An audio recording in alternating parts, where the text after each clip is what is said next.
Today's talk is titled, I Wonder, Therefore I Am, to be delivered by Reverend Ken Reed Brown. Reverend Ken Reed Brown is a minister emeritus at First Parish in Hingham, Old Ship Church, having retired in 2022 after 35 years as minister. Ken lives in Hingham, Massachusetts with his wife Susan.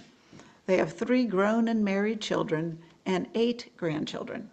Ken earned a BA in philosophy from Haverton College, and his Master of Divinity is from the Starr King School for the Ministry in Berkeley, California. He currently serves as co-chair of the Interfaith Committee, which organizes the Listening to Others' Voices speaker series at Glastonbury Abbey in Hingham, and on the Communications Committee of Elders Climate Action. Please welcome Reverend Ken. Oh, well, hello to you all. It's wonderful to be with you, even at this distance of some few thousand miles, to be with you again. I believe the first time I preached for you all and spent time with you all was during 2020, the beginning of the pandemic. And it's been a delight to be with you a couple times a year, most years, ever since. So I appreciate the invitation to return. You clearly have a vibrant and rich conversation. Both the announcements and the joys and concerns illuminate that. I wish we were closer by, but it's a big carbon footprint to get out there. So we are grateful for this technology, this Zoom technology, which I knew nothing about. Most of us didn't, maybe in 2020, and then we all had to learn quickly as we did. I wonder, therefore I am, is my title, as you heard. Wonder. Dostoevsky said at some point, wonder will save us. A generation or two later, Solzhenitsyn said, but who will save wonder? Maybe it's each of us. Why talk about wonder and awe while everything is going on? Our democracy seems to be dissolving. The world is burning, atmosphere getting ever hotter. The current administration is fracturing both the Constitution and decades-long ties with our democratic allies. They've started a war in the Middle East with, well, really kind of thoughtless, with varied so-called reasons. It goes on and on. So why talk of wonder and awe at this critical moment of history, in our nation's history, in the world's history? Well, maybe there's no better time, it seems to me, as I hope I'll make clear. Maybe you can write the sermon yourself. Maybe there's no better time to talk about and seek experiences of wonder and awe. Singer-songwriter Mark Arelli, he's local to our Boston area, one of our favorites here. He has a song titled "A Sense of Wonder," and there's a line that just has stayed with me. Says, if you ever lose your sense of wonder, honey, it'll be too soon. If you ever lose your sense of wonder, honey, it'll be too soon.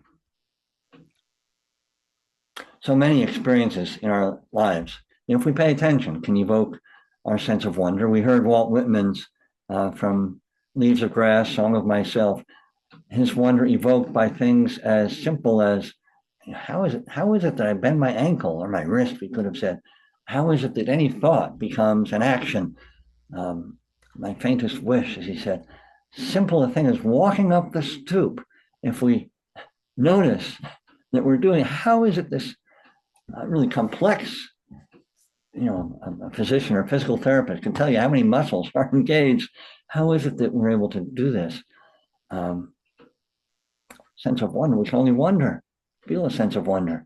Or a morning glory in the outside our window, as Whitman says. So many experiences can evoke a sense of wonder. And wonder sometimes leads to awe. We've all experienced awe. It's just wonder on steroids, we might say. Wonder that really leaves us often wordless. Some experience that's beyond our rational understanding, just silences our brains. Experiences so profound and moving, even overwhelming sometimes, that with Emerson, as he reported, standing on a bare common, these experiences might lead us to be, to use his words, to be glad to the brink of fear. What a phrase that is, to be glad to the brink of fear. Awe.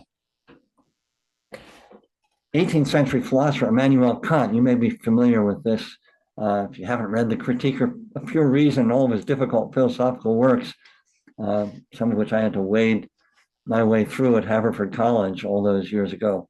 But in a way, he boiled all such experiences of wonder and awe down to two overarching categories when he wrote, and I say maybe some of you are familiar with this, he said, two things fill the mind with ever new and increasing admiration and awe.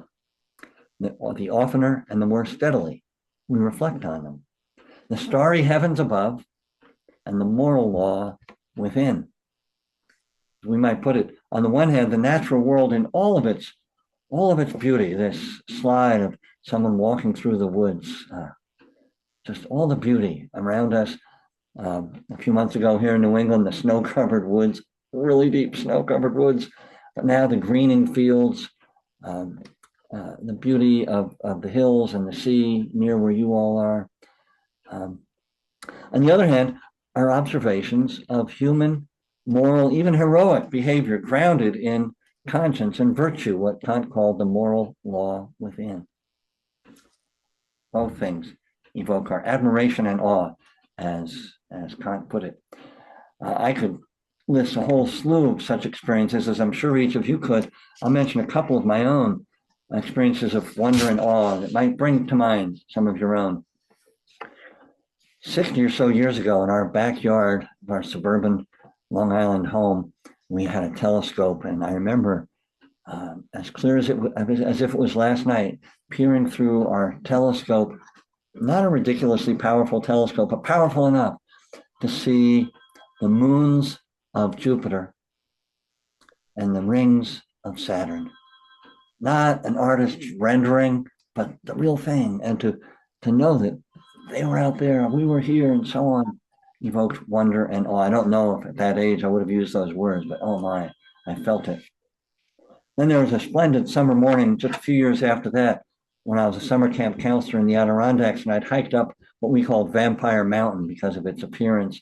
And I'd hiked not a huge mountain, I'd hiked part way up, but high enough to look back onto our summer camp, and then lakes and forests spread beyond, just beautiful. But what really got me was a sudden realization, just came to me, I didn't think about it so much, that as far as I could hike, wherever in the world, on the planet, I could never become completely independent, isolated from the sources that sustain me, human care, the food that grows, and so on and so forth. I would always be interdependent with others and the whole of nature for my sustenance in my very life. So that's the starry skies above and all the other beauties. When it comes to the moral law within, I felt what was, for me, a sense of awe. About 15 years ago, my mother, who was in her 90s and in the middle or even later stages of dementia, had broken her hip one evening, and we spent the night together in the emergency room. And as it became earlier in the morning, she was going to be going to surgery. And the hospital, well, the ER had always been active with the nurses and aides and doctors coming in and out. But as we got towards morning hours, later morning hours, then housekeeping coming around, maintenance people, food service. And I suddenly realized, felt that this was a house of love. Everyone there, whether housekeeper, doctor, maintenance, whomever, they were there because whether they put it this way to themselves or not, they were there because they cared. They were working in a hospital because they cared about other people. It was a house of love. And finally, and briefly, in this brief catalog of experiences, perhaps you, like me, experienced awe, wonder, shifting to awe. Just a couple of months ago, when we saw those demonstrators coming out in the streets of Minneapolis, I was talking to one of my colleagues this morning at another church. She was out there. She'd gone out there to be of support. She said the warmest that it was on those days was when they went out was 17 degrees below zero. And they were out there. Awesome. And we learned all too tragically that they were out there at the risk of their lives. And then the millions, many of you among them, we were out here in Hingham, the millions yesterday who were out on the streets across an awesome sight to see on the news feed, crowd after crowd after crowd, cities, suburbs, small towns, all of which maybe suggest just at least the seed of the rebirth of democracy, we can hope. And we're all there, I believe, whether we put it this way or not, again, because the moral law within called us to be there. Well, what do these quite varied experiences, mine and whatever yours have been, have in common? Whatever else, all such experiences take us out of our small, what we could call our small self, the self we need. Ego, not egocentric, but the self we need to just navigate each day, to take care of our to-do list, to take care of the people we love and to do our job and so on. We need that small self.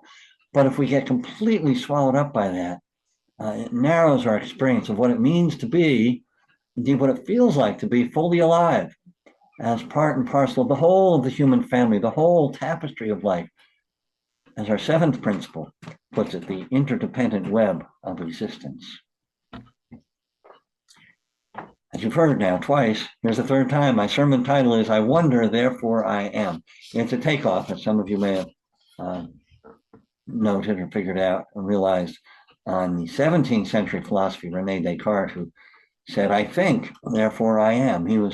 He put everything into doubt. And the one thing he felt he couldn't doubt was he was thinking all this. I think, therefore I am, I must exist. Well, but what sort of I, Mr. Descartes? Surely, yes, an individual being capable of thought, whether simple or complex, true enough. And itself, wonderful to be able to think thoughts. But is this thinking self the whole story of who we are? But I wonder, therefore I am. Opens us, seems to me, to a far, far wider and deeper experience of who we are, not just to the abstract notion that this is who we are. I mean, scientists can tell us about the interdependent web and so on. But I wonder, therefore I am. Opens us to the experience. And these sorts of instances I've described in your own experiences verify this, I believe. Wonder.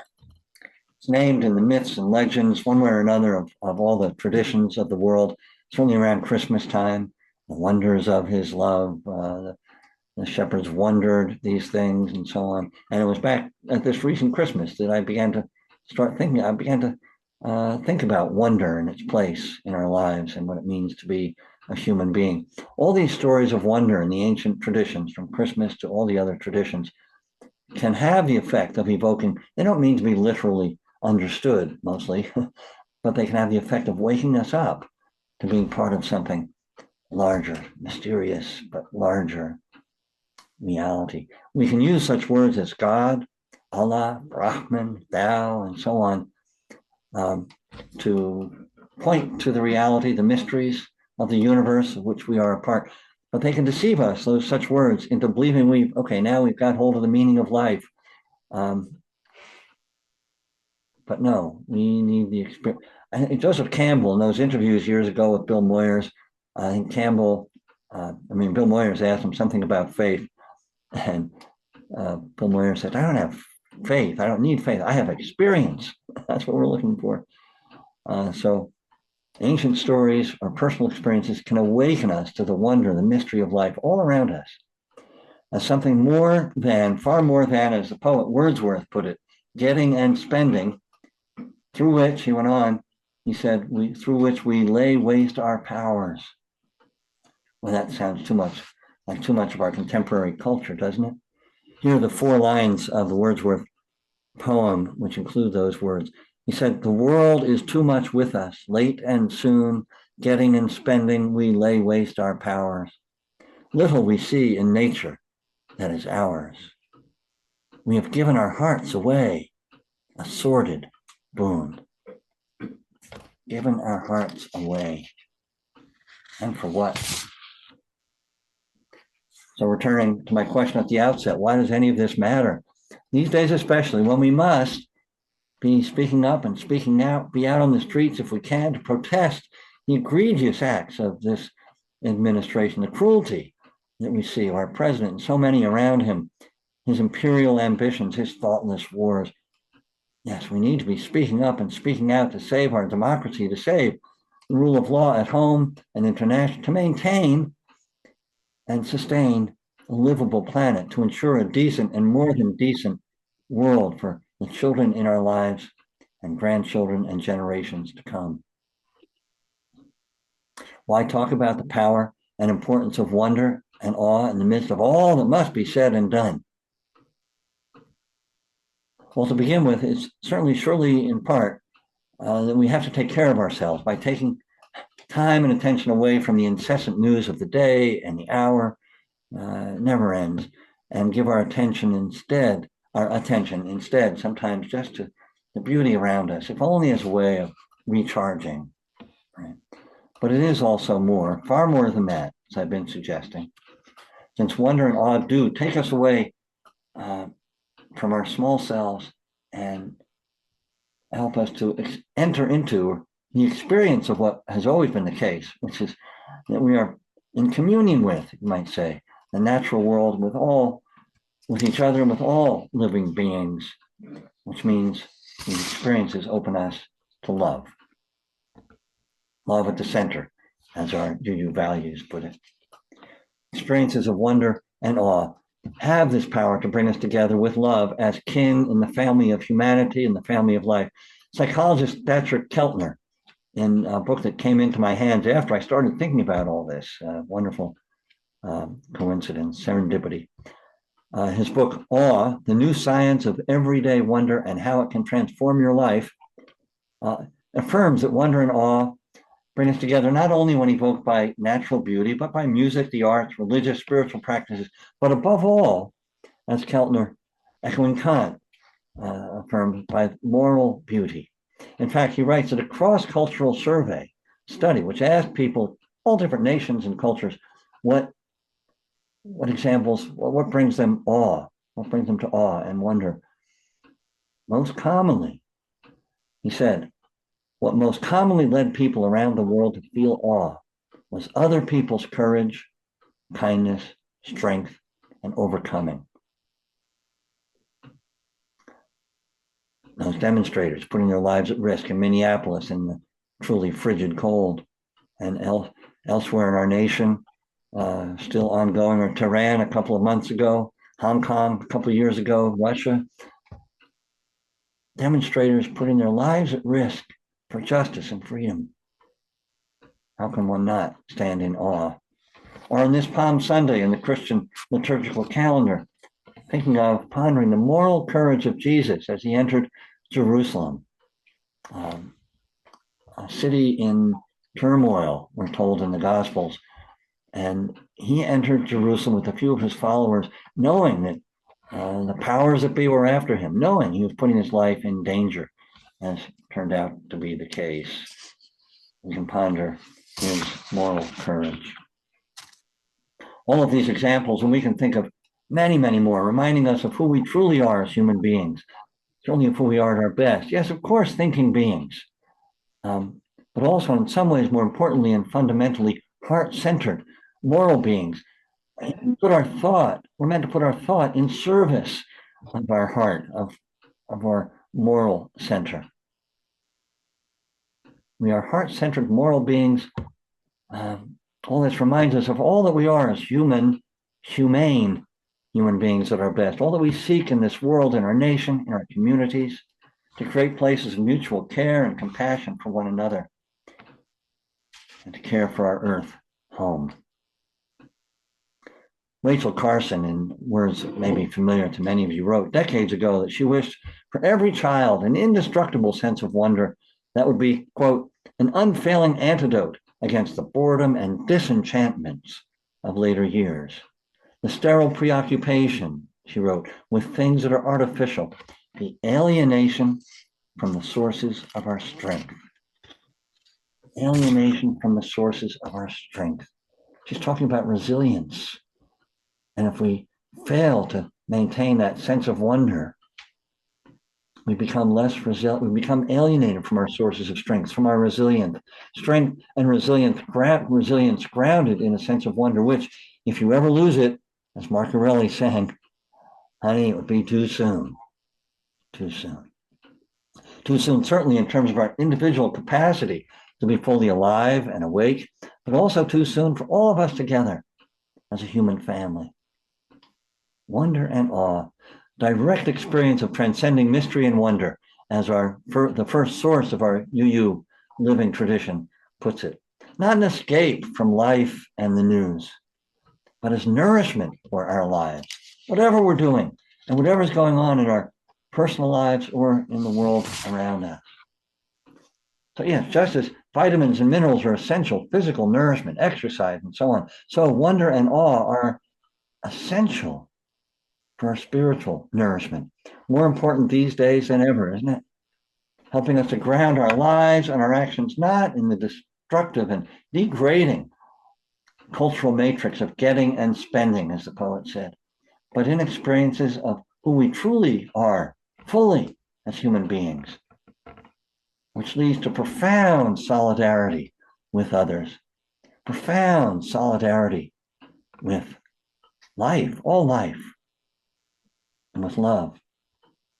The kelson of creation, as Whitman put it, a kelson or keelson, it's part of the keel of a ship, which as it sails and the wind pushes this way, that way, but keeps it on course, on balance. Love does this, love at the center. All of this seems to me that we might be among those who in our moment of history helped to bend the arc of the moral universe. You've heard this many times. Toward justice, as Reverend King often said at his moment of history. He was paraphrasing the 19th century Unitarian preacher and reformer Theodore Parker at his moment of history. And we now, striving to bend the arc of the moral universe at our moment, working together across our nation and around the planet for justice and so much else, because we know we should, not because we know we should, not because we know we should, but because we feel, deeply feel, we must. We have no choice. The moral law within our hearts, love, calls us. So may it be. Blessed be, and amen.